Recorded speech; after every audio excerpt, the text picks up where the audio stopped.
There's only three things you can do with employees, right? You can tolerate them, you can train them, or you can terminate them. So everything is done in 3D. We've essentially gamified architecture. Walmart took a look at it. They said, wow, we can sell as many of these as you can manufacture. I'm Richard Gerhardt. And I'm Elizabeth Gerhardt. Welcome to Passage to Profit, the show that's all about entrepreneurs, inventors, and the intellectual property that helps them flourish. You've just had a sneak peek at what's coming up later on the show. I got to tell you, it's a fabulous show.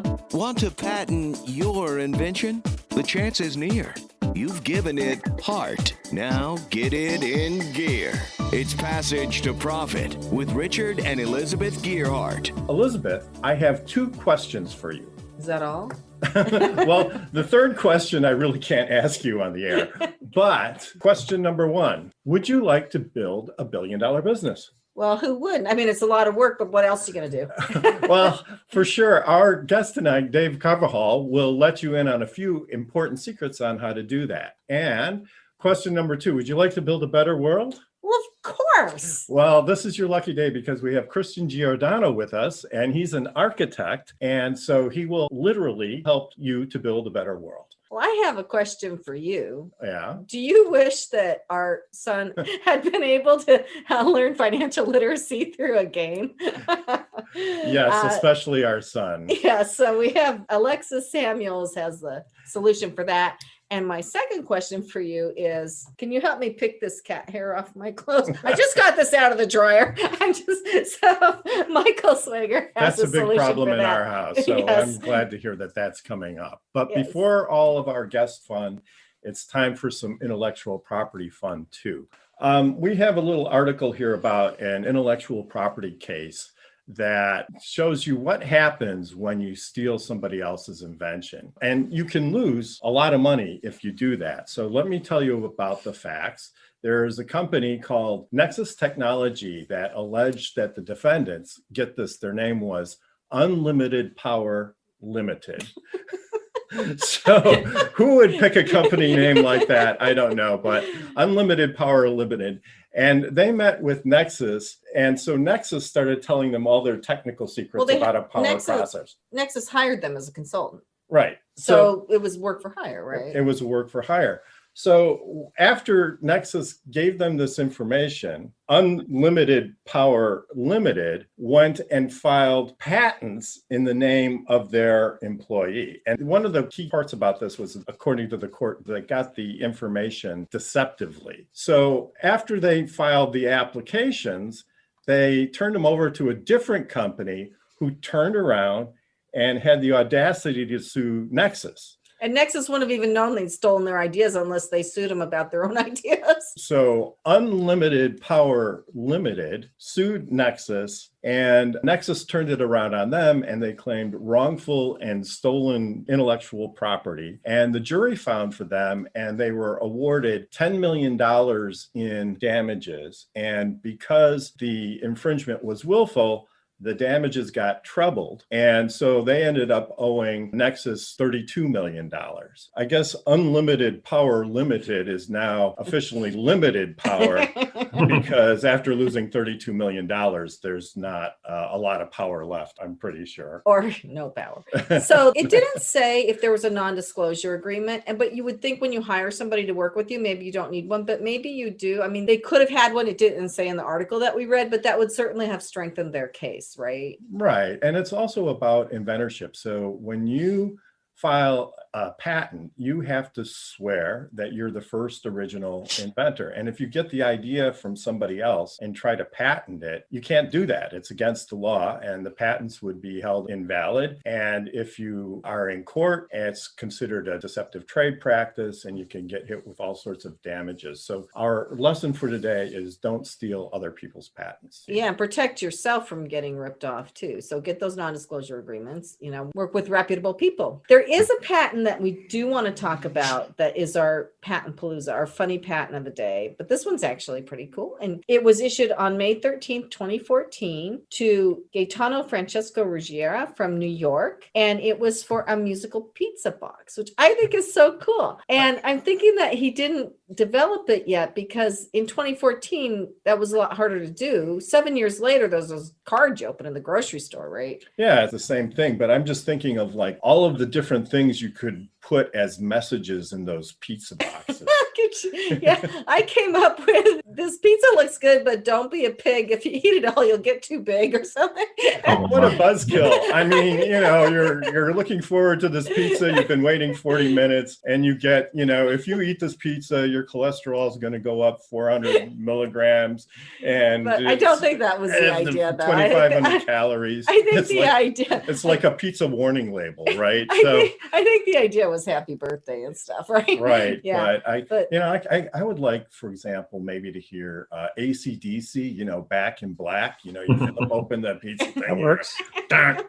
I think that would be just absolutely awesome. I would like you to do your roundtable and see what other people have to say about these stories. I think it's time for the roundtable. So we're not actually sitting on a roundtable. We're on Zoom, but we'll pretend it's a roundtable. Dave, do you have any thoughts about what we've been talking about? I think part of what makes this country so great, is exactly some of the things that you touched upon, which is, I remember reading a book years ago about two very important things, private property and contract law. And so much is moving so fast, particularly with technology, that, I think it's absolutely critical that people protect their IP. But also, I love that the courts really kind of upheld this thing that is probably like the most fundamental thing in business and in human relationships, which is trust. I can't even believe that those people did that, but I'm glad that the courts upheld contract law and did the right things there. I couldn't agree with you more. It restores at least some confidence in the legal system. So, Kristen, do you have any thoughts? Actually, I have a question that I've always wanted to ask about this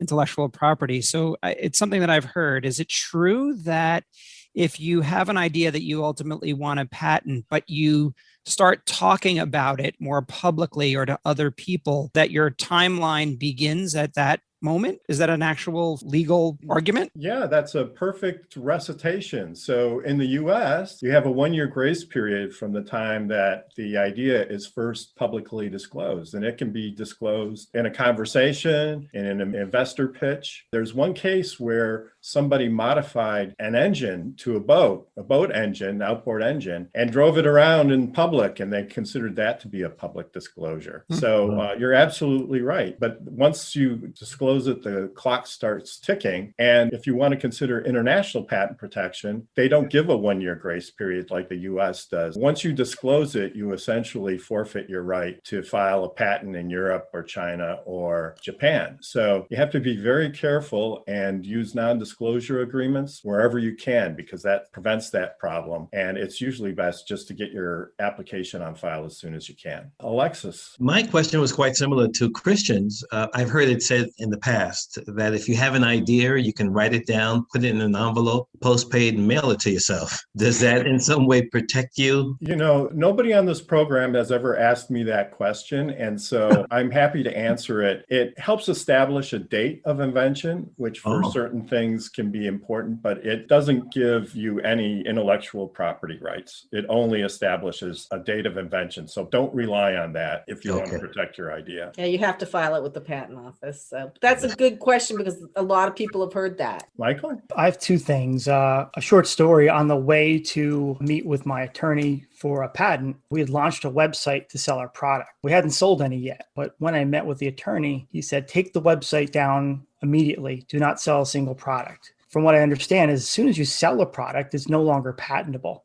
because it's on the marketplace. So we came pretty close to really not having the ability to patent a product. So that was a scary moment, but we literally took the website down. Fortunately, in the US, there is that 1-year grace period, but you do possibly forfeit your rights outside the rest of the world. And when we say disclosure, it could mean sale, it could mean poster at a scientific conference, it could be an advertisement. It's any way of putting the invention out in the public. But that was great advice that you got. Yeah, it was absolutely really fundamental that you maintain secrecy like you were advised by your attorney. Yeah, we've had a lot of intellectual property challenges, and we've had over 12,000 infringements that have been enforced through various websites over the past year and a half. Wow. So we've really been buried in counterfeits and people mostly from China ripping off the product or counterfeiting it. We've worked really hard to make sure that our patents and our trademarks are locked in for the countries that we're selling in, just so we can really fight these battles when we need to, especially here in the US. That's great, but it also shows you what a great product it is, right? Yeah. Everybody wants to copy it. Imitation is the sincerest form of flattery. So Dave Carvajal is a repeat offender here at Passage to Profit. It's the second time he's been with us, and he's the builder of billion-dollar businesses, and his specialties include executive search and leadership development for some of the top tech sector companies. But not only that, Dave is also the author of Hire Smart from the Start. I've ordered the book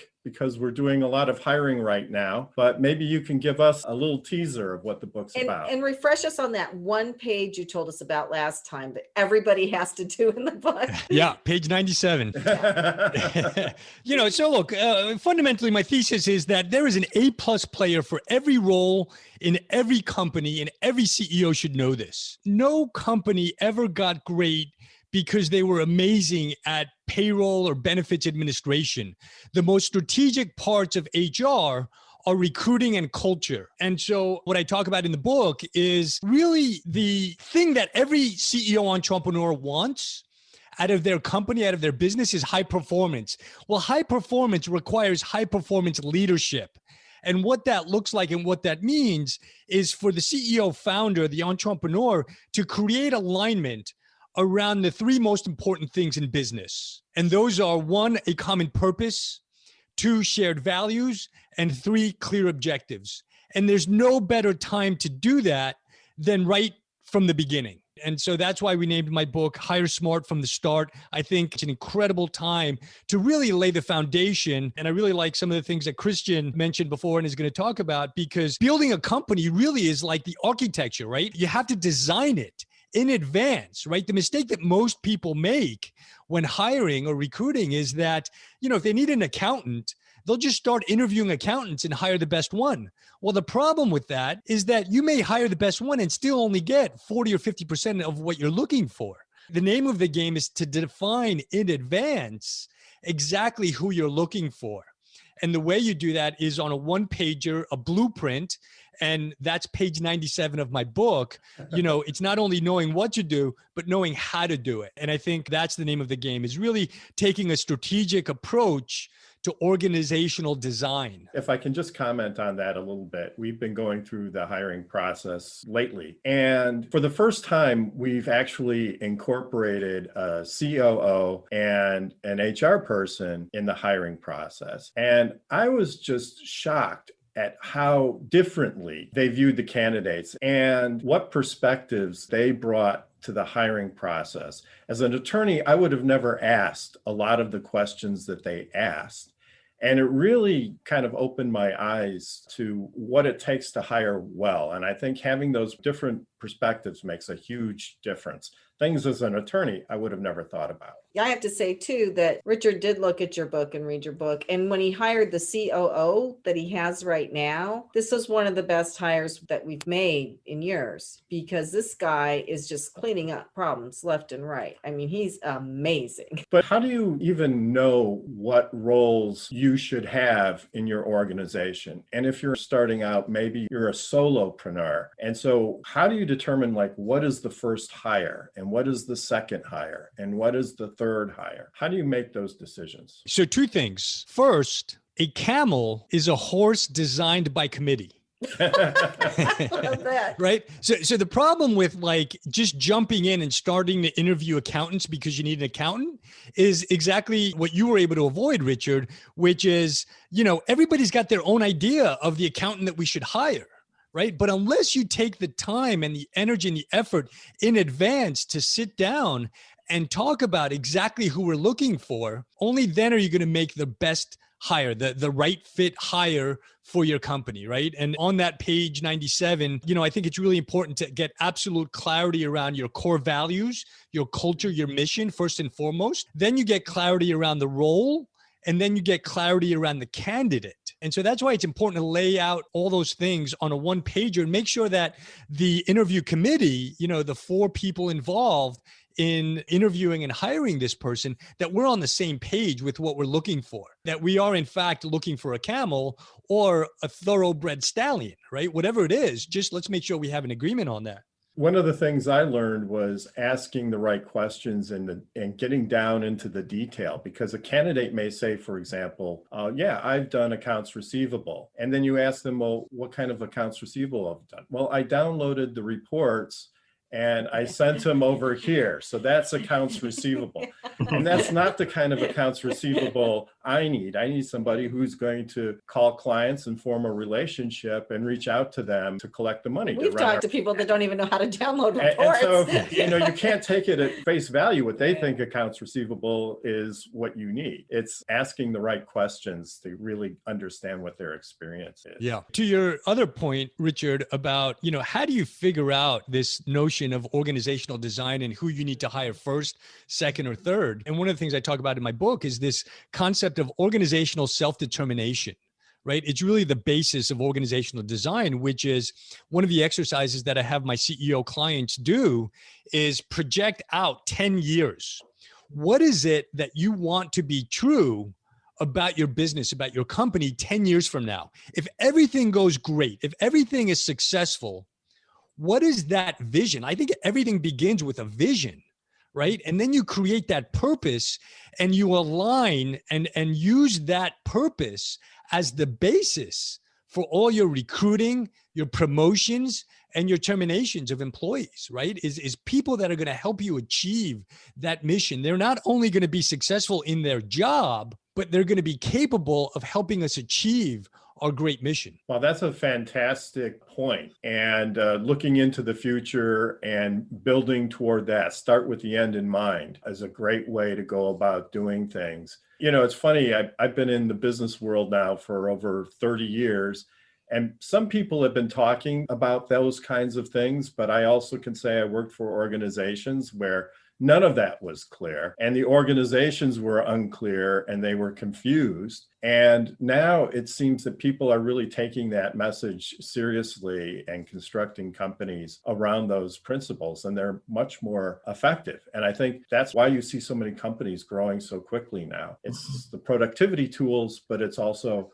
better organization and better management than a lot of companies that existed in the past. You coach executives as well as you help executives find positions in new companies. Is that correct? Yes. I generally get brought in by the chairman of the board, somebody at the board level who writes a big check. Usually it's 20, 40, $50 million into a high growth company. And they ask me to build out the executive board and leadership teams of these companies the right way. These are folks that don't have time to lose.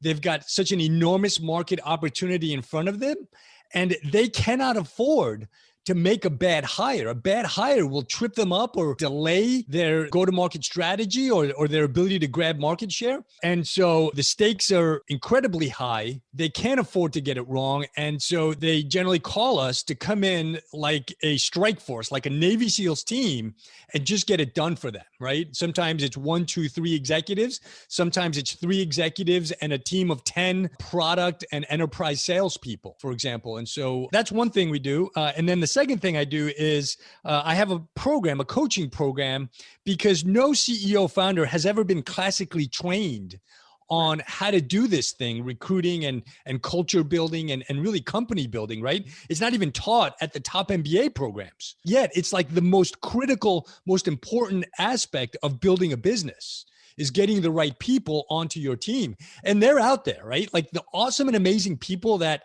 every CEO needs for their company, they're out there. They're just not sitting on a couch eating potato chips, looking at job postings on the internet. They are, at a minimum, actively engaged in something that they find even mildly interesting. And somebody's got to go in, extract them, get their attention, engage them in a conversation, just so that we can put them through an evaluation process. And that's got to be done many times over. And so that's why they kind of hire our expertise to go in and help them do that, to build out their executive leadership teams, their boards, with people that have the proven experience that can 10x their company, usually get them from about 20 million in revenues or 20 million in funding to about 200, 300 million in revenues. Dave, this was great. Really getting to the heart of what makes a business function well and how to build $1 billion business. You really do have all the knowledge. And I enjoy his passion, and he's very emphatic about it. It really makes the message very powerful. But in your 15 years of experience, he's exactly right. You're listening to Passage to Profit, the Inventor Show with Richard and Elizabeth Gearhart. Our special guest, Dave Carvajal, with his book, Hire Smart from the Start. And we will be right back after these messages. What are entrepreneurs' most valuable assets? Their passion and ideas. We can't protect your passion, but we can protect your ideas. Trust Gearhart Law to protect your ideas with premier patent, trademark, and copyright services. There's never been a better time to start your own business. Contact us at GearhartLaw.com. At Gearhart Law, we have years of experience protecting entrepreneurs' ideas and brands using patent, trademark, and copyright protection. So if you have a new consumer product, a new software application that you're planning to build or sell, or a brand or company name that you want to protect, contact the experts at Gearhart Law. www.gearhartlaw.com. Don't let the wrong protection strategy ruin your business. All of our attorneys are passionate about protection and are licensed and qualified to represent you before the United States Patent and Trademark Office. Don't start your project without calling us first. Contact Gearhart Law on the web at GearhartLaw.com. Together, we can change the world. This ad has been read by a non-attorney spokesperson.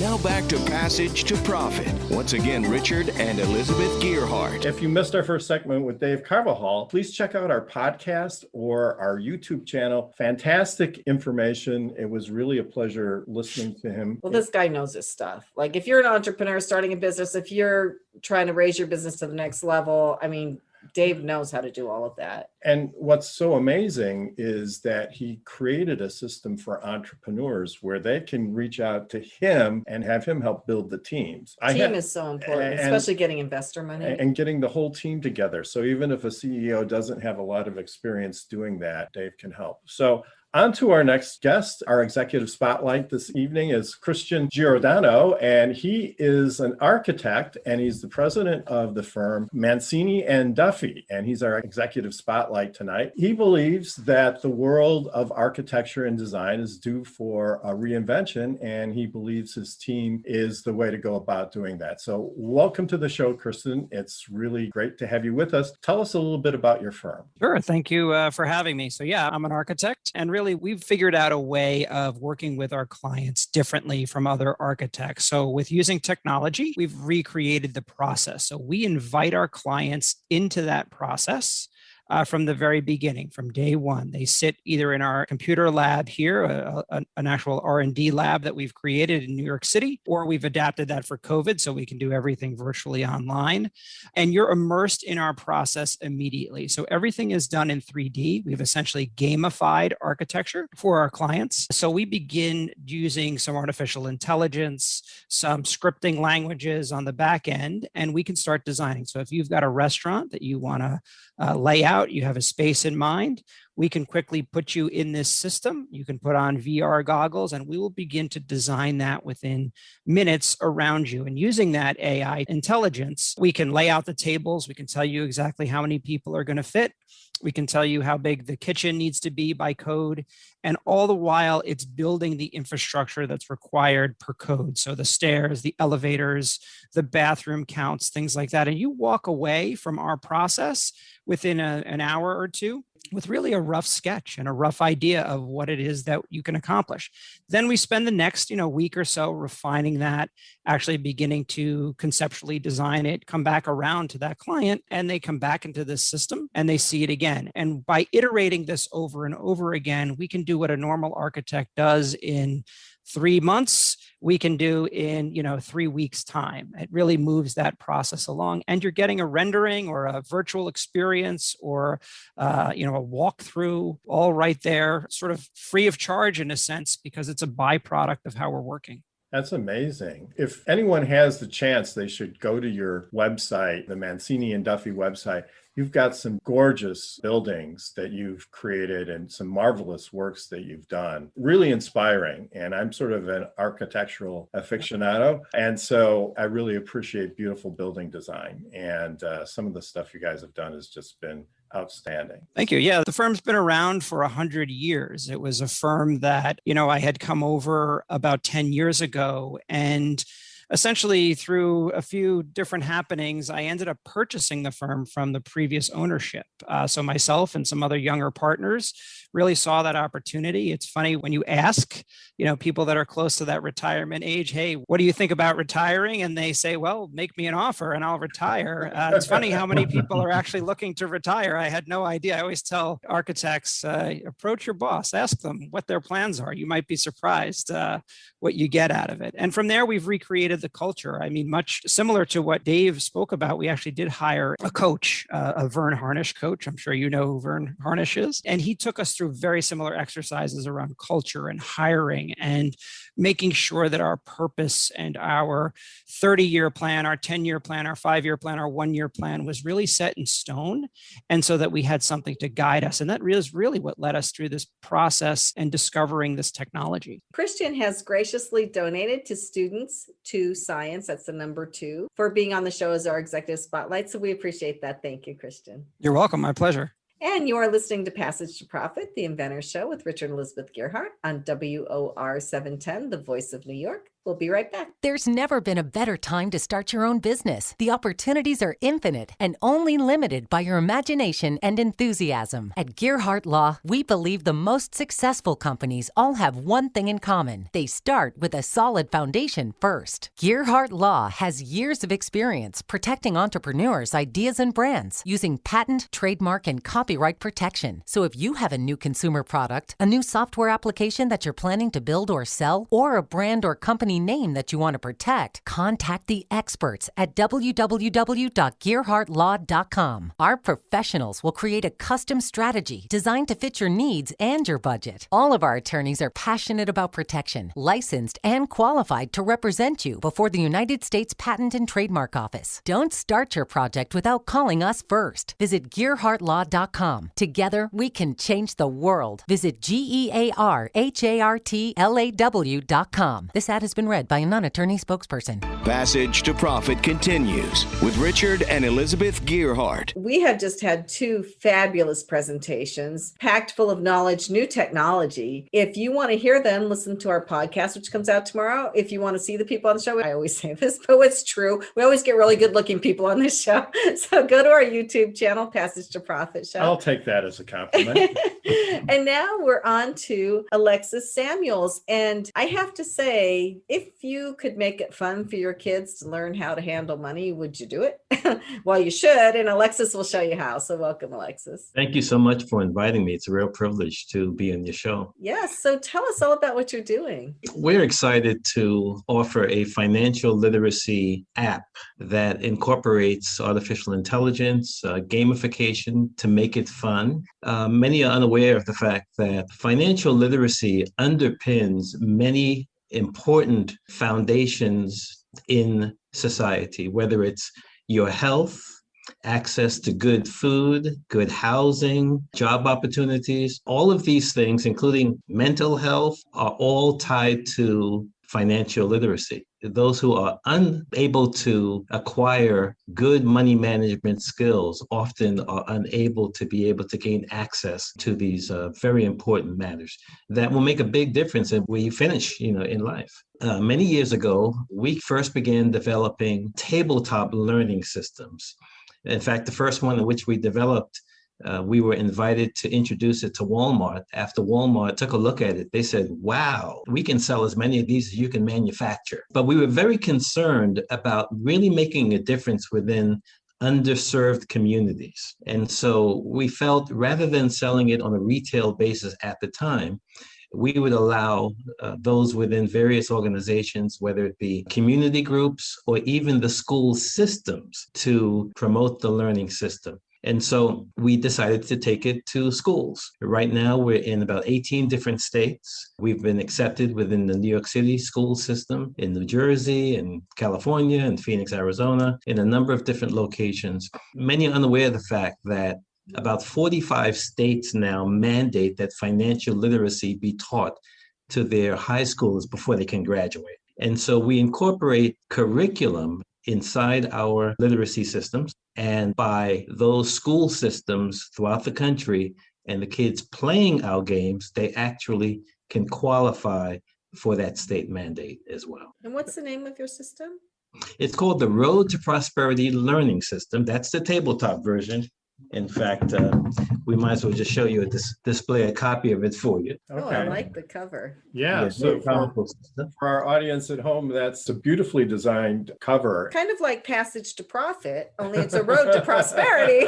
That's right.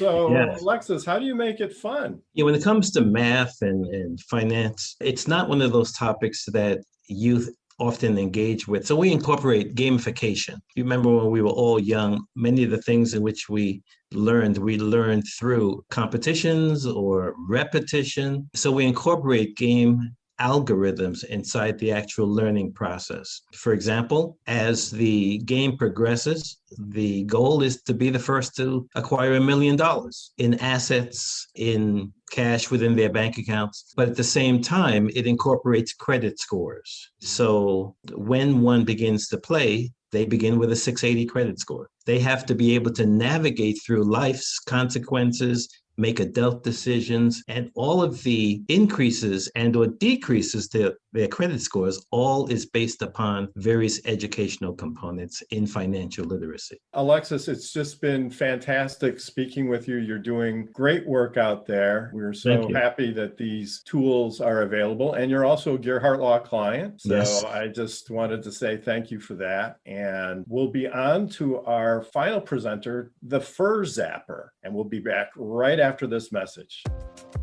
Hi, I'm Lisa Askley's the inventress, founder, CEO, and president of Inventing A to Z. I've been inventing products for over 38 years. Hundreds of products later and dozens of patents. I help people develop products and put them on the market from concept to fruition. I bring them to some of the top shopping networks in the world: QVC, HSN, eVine Live, and retail stores. Have you ever said to yourself, someone should invent that thing? Well, I say, why not? Make it you.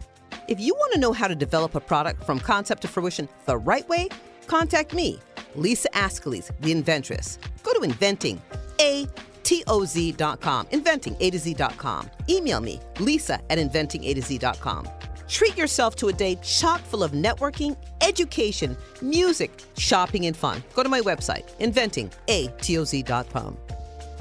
Now back to Passage to Profit. Once again, Richard and Elizabeth Gearhart. We've had 3 incredible conversations so far with just amazing entrepreneurs, people that have made it big. Great advice if you're an entrepreneur or any type of business person. I've learned so much on this show. I always do. Yeah. So if you missed it, that's okay. It's on our podcast, which will come out tomorrow. It's also on our YouTube channel, which will come out tomorrow. I would encourage you to go hear what these people have to say, because these are really great business people. Now we are on to our final presenter, sort of. Kenny and I will go after him, but it's Michael Sweigart. And I got to tell you, I am getting this product. I love this product. If you have a pet and you don't want pet hair sticking all over your clothes all the time, Michael has the product for you. So welcome, Michael. Tell us all about it. I invented the product, which is now called Fur Zapper, several years ago, and it's the world's only pet hair remover for your laundry. It's a patented pet hair remover that solves a problem that pretty much every pet owner has. Pet owners have a big problem, and that's you wash and dry your clothes, you pull them out of the dryer, and they're still covered in pet hair. So a few years ago, as a work-at-home dad for, I guess, 15 years or so, I was the laundry guy. And very often I would pull the clothes out of the dryer, and they'd still be covered in pet hair. So with 2 dogs and a cat in the house, it became quite a burden to then lint roll each piece of laundry. So I sort of accidentally came up with this product, really just out of some other hobbies that I had, and just refined it and found the right formula to make a product that would really remove the pet hair from your laundry.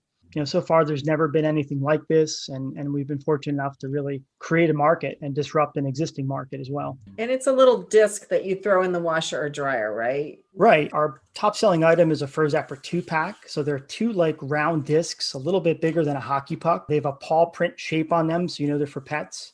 And what you do is you just throw them both in your washer while you wash your laundry, transfer the laundry over to the dryer, include the Fur Zappers in there. And as it's tumbling through your laundry, it's actually a really soft, tacky silicone that's a skin-safe, hypoallergenic material. So it grabs onto the pet hair, it dislodges it from the clothes, and then it washes it down the drain or just deposits itself right in your lint trap. I'm dying to know what kinds of hobbies you had that led you to this invention, but we'll just leave that for now. I guess I'm kind of curious what your marketing strategy is going forward. Are you selling primarily online or also in brick and mortar stores? We're both. We've really done well on a lot of the online sites like Amazon, Target.com, Bed Bath & Beyond's website, and sites like the Grommet or Zulily. But we've really, our first customer, believe it or not, our first big customer is Walmart. So we are actually in every Walmart store throughout the US. Wow.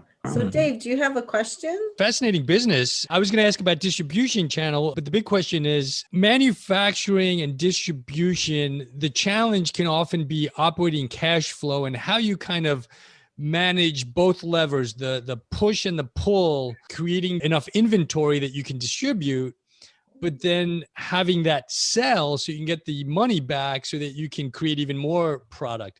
How do you go about kind of managing those two almost opposing forces, Michael, and the tension there? That's a really good question. It is part of our everyday challenges that we're dealing with, from the beginning a few years ago until now. We sold a lot of product over the years. We've managed to work some really good contracts with our manufacturers that give us some terms on payment. So that kind of floats our money a little bit longer.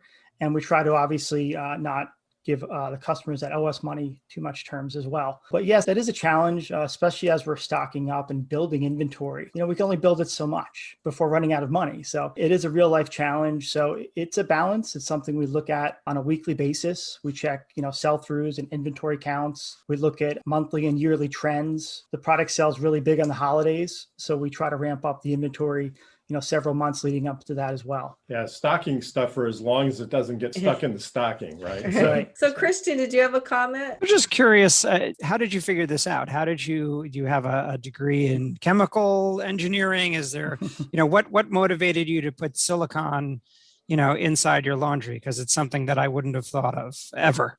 Right. Well, it's a really interesting story, at least I think it is. I don't have a degree in anything chemistry related. I've been in advertising for the past 20 years. I've owned a couple small advertising agencies and marketing firms, mostly online marketing. One of my many hobbies, I had done some work in sort of like the special effects side of business. So I worked at Six Flags and Fright Fest. So I'm out here making zombie masks and painting people up just because it's fun and it was interesting to learn. Simultaneously, as I'm doing laundry, I'm realizing that there's pet hair all over everything. And I'm looking online, I'm asking friends and family, like, how do you solve this? Like, there has to be something that takes this off there.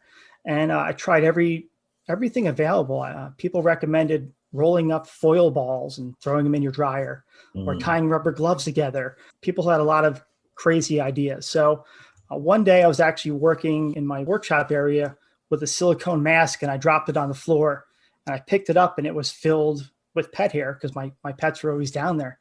I said, wait a minute. I actually threw a zombie mask into the washer and transferred it into the dryer and found out that it was really effective at grabbing onto the hair and dislodging it. And to date, that was, up before the finalization of this product, that was the best solution I had. So once I found out that silicone had the right properties, meaning it's really a fire protected product, it's not going to burn or melt, plus it's very skin safe and it doesn't have any allergies, I really just worked on finding the right formula. So I wanted it to be soft and pliable. I wanted it to roll around with your laundry and interact with it and pull the hair out. But I also wanted it to be tacky, not so tacky where it just grabs every hair and sticks to it, but enough where it dislodges the hair. So that wasn't a matter of chemistry to me. That was a matter of let me order every variation of silicone I can get and just throw them all up against the wall and literally see what sticks. Awesome. That's great. Well, it's a message for our inventors out there that, this could be you. Sometimes we find things that kind of surprise us and solve a problem that we really didn't know, but it was interesting to hear about how this was created and look at what's come of it. And let's talk about market size for a minute. How many people just in this country own pets and do their own laundry? Well, there are about 76 million dog owners in the U.S. Households, and there's about, I think, 68 million cat owners. So there's quite a few just in the U.S. alone. So the it's phenomenally large, and there are very few non-shedding animals that people take into their homes. There are a few, but typically every household needs this because they don't even know there's a solution or they need to find something for it. We're just on the shelf and they see it and they buy it. Have you thought about any of the Home Shopping Network kinds of programming for advertising purposes? Well, we've been on Shop HQ recently, and we've also been on QVC 4 times. So Great. we've done really well on that and some overnight spots as the testing goes. Excellent. Well, I know it's something I'll definitely use. I mean, I can pull a black sweater because, back in New York, everybody wears black all the time. And there's a little white cat hair on it. It's like, what? I just pulled this out of the dryer. So our last question, how did you come across the name Fur Zapper? Well, we wanted to find a name that really kind of focused on what the product does. So we wanted the name to say what it does. So it's fur.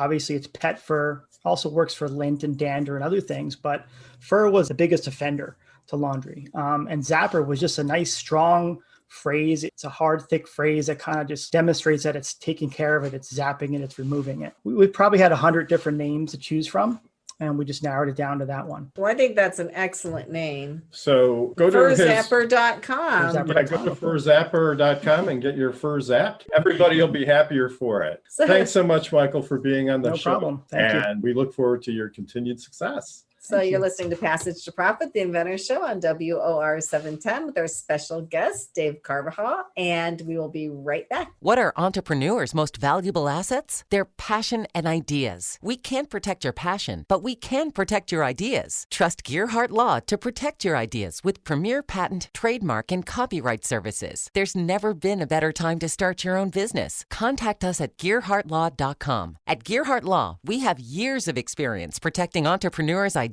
and brands using patent, trademark, and copyright protection. So if you have a new consumer product, a new software application that you're planning to build or sell, or a brand or company name that you want to protect, contact the experts at Gearhart Law, www.gearhartlaw.com. Don't let the wrong protection strategy ruin your business. All of our attorneys are passionate about protection and are licensed and qualified to represent you before the United States Patent and Trademark Office. Don't start your project without calling us first. Contact Gearhart Law on the web at GearhartLaw.com. Together, we can change the world. This ad has been read by a non-attorney spokesperson. Passage to Profit continues with Richard and Elizabeth Gearhart. Kenya, it's time for our Power Move segment. Yes, so we're going to talk about cereal creator Nick King. He's the creator of Legacy Cereal Brands. And what he wanted to do is he saw that there was a disparity in nutritional value, particularly in the multicultural community when it came to sugar and diabetes and so on and so forth. So he wanted to create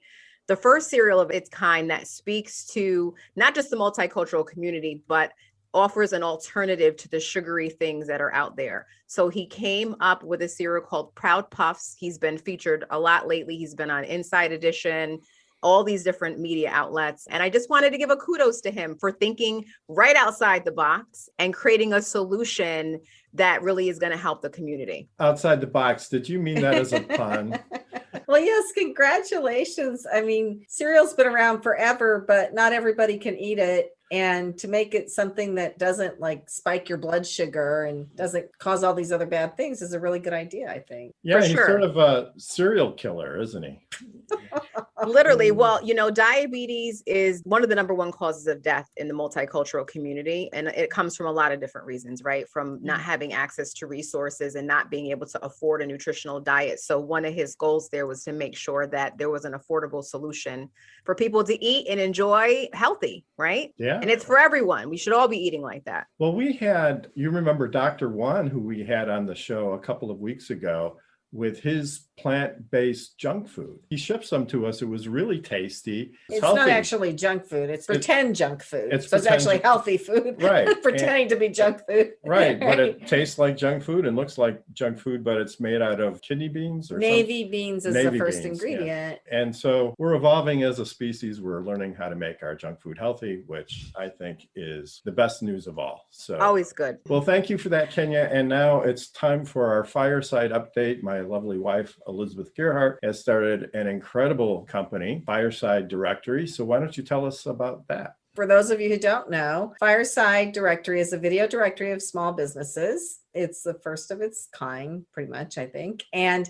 I want it to be the Wikipedia of small business by video. It's a YouTube channel and a website. I'm in phase 1 right now, which is content creation and gathering. So I'm interviewing small business owners and putting them on the YouTube channel and asking them to start a page on the website. And phase 2 is going to be marketing to the general public, but I'm not there yet because I have to have something to market, right? Also, scaling would involve asking for videos from any source, right? Not having to do a bunch of interviews myself.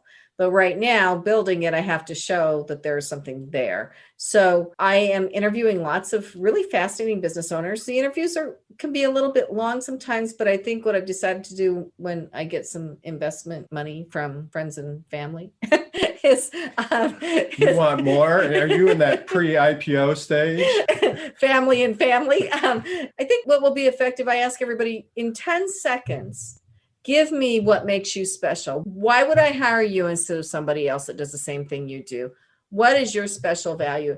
And so those little 10-second vignettes from the videos, I want to cut those out and have those really be listed on the directory with the longer video behind them, but that's going to cost money to do. But I think for a directory, you're expecting like a 10-second thing. You're not expecting a 10-minute thing, Right. you know. Yeah. And the idea is if you're like looking for attorneys and you can watch a few videos all in one place and pick one that seems to jive with your values and your approach.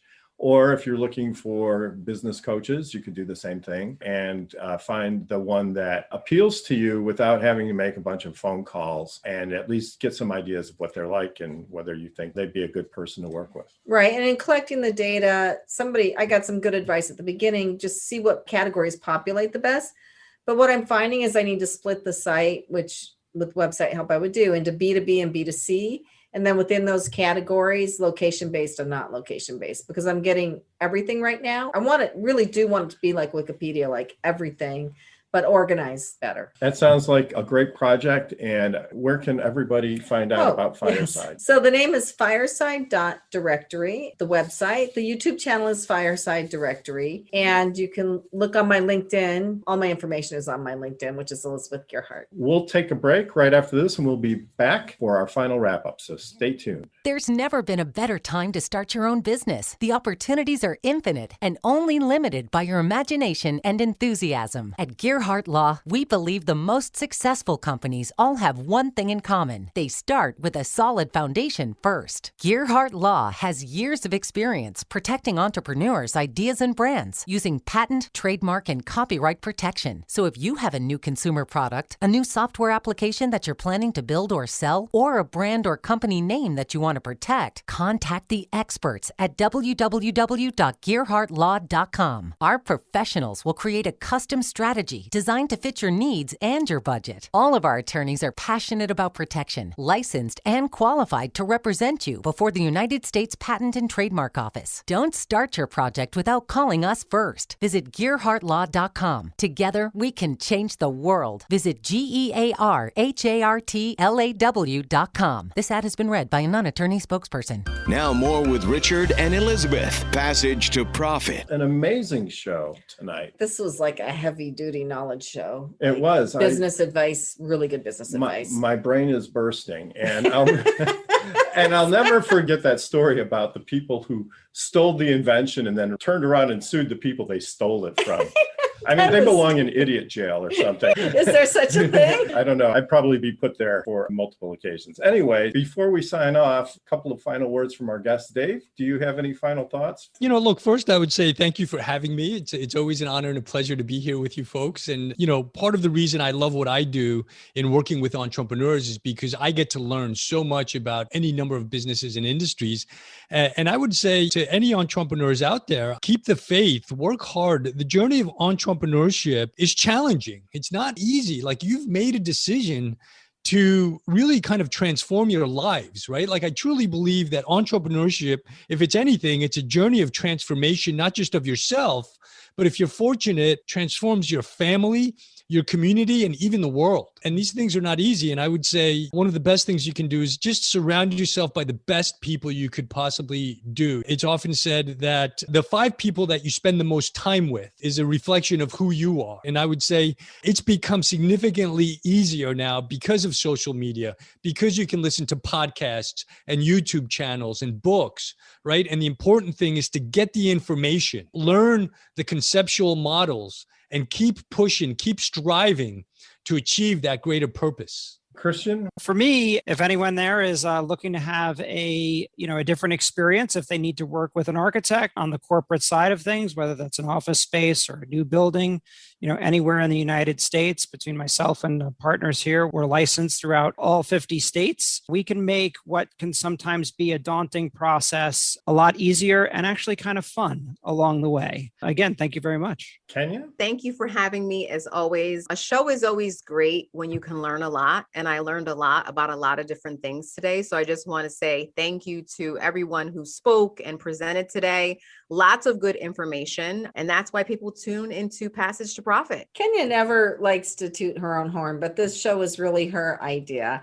And we love working with her in iHeart. And if you want to be on the radio, or if you need digital media advice or anything like that, Kenya is a person to go to. And her email is kenyagibson with the P at iHeartMedia.com. And I always like to put in a plug here for iHeart Digital Media. We've been working with them now for several years, and the results they've gotten are just fantastic. So if you're looking for digital media consultants, iHeart people are top notch. Speaking of getting great results, our guest, Dave Carvajal, DavePartners.com, he has a book, Hire Smart from the Start. Go to page 97. He's built billion-dollar companies. He knows how to do it. It's a great book to read if you're trying to get a team together for your company. Absolutely. And then we had Christian Giordano as our executive spotlight, who also gave a donation to Students to Science. Thank you. He has the coolest, newest way to do architecture that I've heard of. VR. So, I want to build a building just to use him. It's kind of inspiring. You think of a lot of other service professions and you wonder if that technology could be applied, and